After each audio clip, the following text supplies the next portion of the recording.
on Bay Area Psychology, I have been requested to devote some time to a discussion about the process of change. What motivates people to change? How do they know when they're ready? And how do they keep their commitment to change?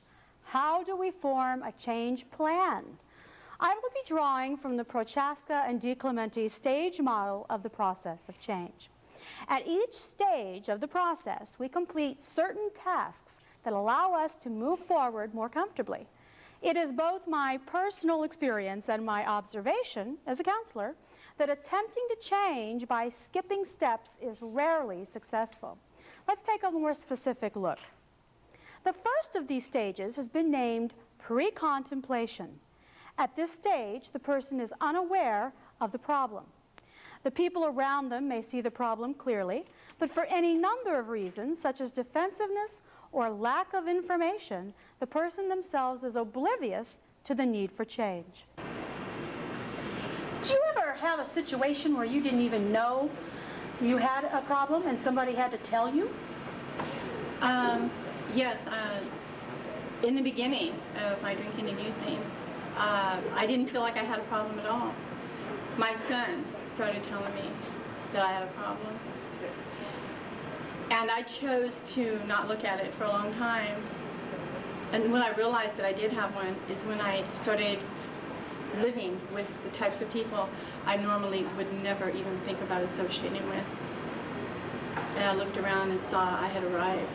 Okay, so then in that case, no one person pointed it out to you.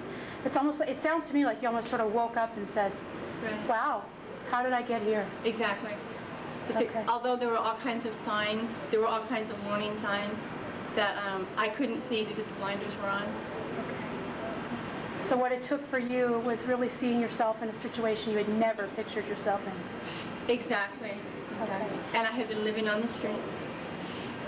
Is where it took me, to living on the streets. And then for a brief moment, a couple of months, I had a roof over my head. I was living in somebody's home, and the disease had such control over me that I stole from these people. And when they confronted me, I couldn't lie to them. I had to tell them the truth. And I saw myself going back to what I had been away from for a couple of months. And I knew I couldn't go back there, not having had a taste of sanity. Thank you so much. You're welcome. This stage can be incredibly challenging for all concerned, because when you ask a person to change a behavior that they are unaware is a problem, you have simultaneously informed them of the problem, and then you're telling them how to fix it. This can feel overwhelming to them. Theoretically, you would approach this conversation using good communication skills, using I messages to take responsibility for what you're saying. And you would have specific examples to clarify your concerns. However, most of us approach the topic when we notice that we're irritated, and we may sound blaming and even exasperated. If they feel attacked and defensive, they will not be willing to hear us out. The conversation could end in a stalemate. But let's say that we manage to use our good communication skills, and our friend is willing to hear our complaints or concerns. They may enter a stage called contemplation. The person is contemplating if they think the behavior is a problem and are deciding whether or not to address the problem. Addressing it may seem more trouble than it's worth, particularly if they don't truly understand the seriousness of the situation. For example, we might be concerned about our friends' drinking, eating habits, driving behavior, smoking, lack of participation around the house. The person doing the behavior sees themselves as managing their behavior, sees their behavior as acceptable. Even if they admit that they may be using a substance to excess or not doing their share around the office, they may not see the urgency to change, or may decide that they will take care of the problem themselves. Of course, they may also decide to seek outside help.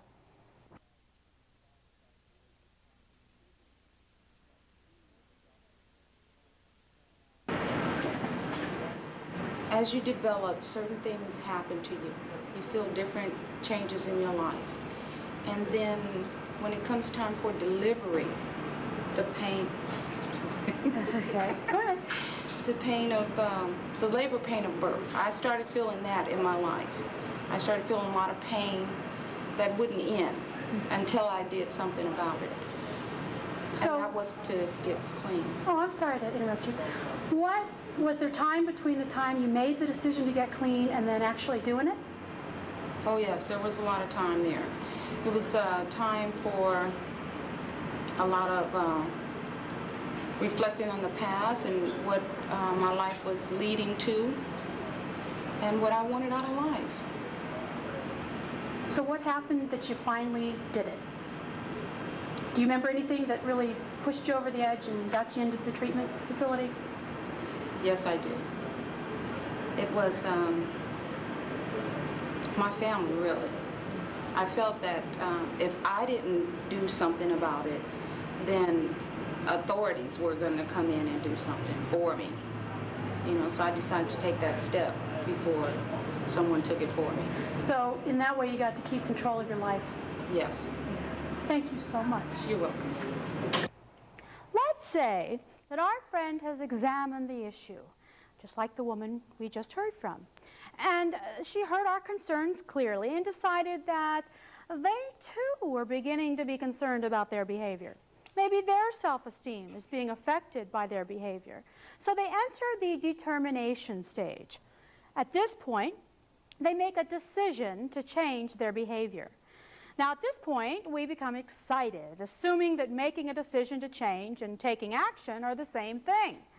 As anyone who's ever recognized that they need to lose weight or stop smoking can tell you, there may be quite a span of time between deciding to change and signing up for that smoking cessation class. The truth is, many of us wrestle with a return to contemplation, even after making a decision to change. We decide that we need a little more evidence of the problem, or we see if taking care of it ourselves will solve it. Often, we hope time will pass and the people around us will just drop it, and they'll leave us alone. Well, sometimes our reluctance is disguised as research. We're trying to find just the right treatment program, just the right class. Well, these tactics don't work, and sooner or later, we may become convinced that it's time to take action. Now, the action step requires us to do what it takes to make and sustain the change we are committing to make. We actually attend that smoking cessation class. We help out around the house, complete our projects at work on time. In fact, we actually experience a life change, and everyone around us can see it as clearly as we can. This can also be a time of rejoicing for friends and loved ones. We think, he finally got sober. Thank God the nightmare's over. Or, she finally signed up for those classes. Now she's really on her way. Or, my roommate is helping around the house and I finally have more free time. Now, we need to be careful of this kind of magical thinking because even though they have changed, we need to see the next step to rely on the change becoming permanent. This next stage is called the maintenance stage, which is doing what is required to sustain the change we have made. The person needs to follow the doctor's treatment plan to lower their cholesterol. They need to attend their recovery meetings to stay sober. We need to see positive results from our change, or we may move to the next step, our final step, which might be relapse. Relapse, where we return to old behaviors. At this point, everyone becomes discouraged and even loses trust in the person who made the commitment to change. We have raised our expectations, sometimes too high, expecting everything to be fabulous now that they've changed. The reality is, even if they make the changes we have requested, there will be other behaviors in response. For example, if I stop drinking, that may mean I'll be out a lot attending sport meetings. Or now that I'm sober, I may confront problems in our relationship that I just drank over before. I might be taking better care of my health, and then I might recognize your poor self-care, and I might actually bring it up. I may be helping more around the house, so maybe you begin to feel less important. See? So when the magic fix or cure-all doesn't happen, we may blame the person rather than recognizing other issues that have surfaced as a result. I can guarantee you that the person will relapse to old behavior if they agree to change before accepting the problem or making a true decision to change it. If we pressure them into a change they're not ready for, we will most likely get a lot of broken promises and recriminations. So what can we do to help the person consider the changes that we feel are important? Well, the first thing we could do is express empathy. The bottom line is to communicate respect for the person. Persuasion needs to be gentle, subtle, keeping in mind that communicating the change is hard. After all, what you may be asking them to change might be enormously difficult for them. And it's helpful to remember the last time somebody asked you to change. I mean, I'm sure it wasn't easy. And in fact, it would help for you to go back and remember exactly what helped you make that decision. Another thing we might try is to develop discrepancy. Change occurs when people perceive a discrepancy between the person they are and the person that they hope to be. This is easier to do if you've seen somebody's behavior change over time and you knew them before the change. For example, you can point out former goals, such as you always said that you didn't want a marriage just like your parents. Or I remember when we used to have a glass of wine and enjoy our meals. And at this point, we no longer have meals together, and it certainly is more than one glass of wine. Or I remember when you used to dream of going to law school, and since your depression's taken over, you don't have the energy really to do anything anymore. Maybe we need to get some help. So it's important to point out the person you knew and the person you're seeing now, and to help them recognize that their behavior has become obvious. You know, when you're in the middle of it, it's very hard to perceive how drastic the shift may actually be. Now, the next stage or next thing we might want to try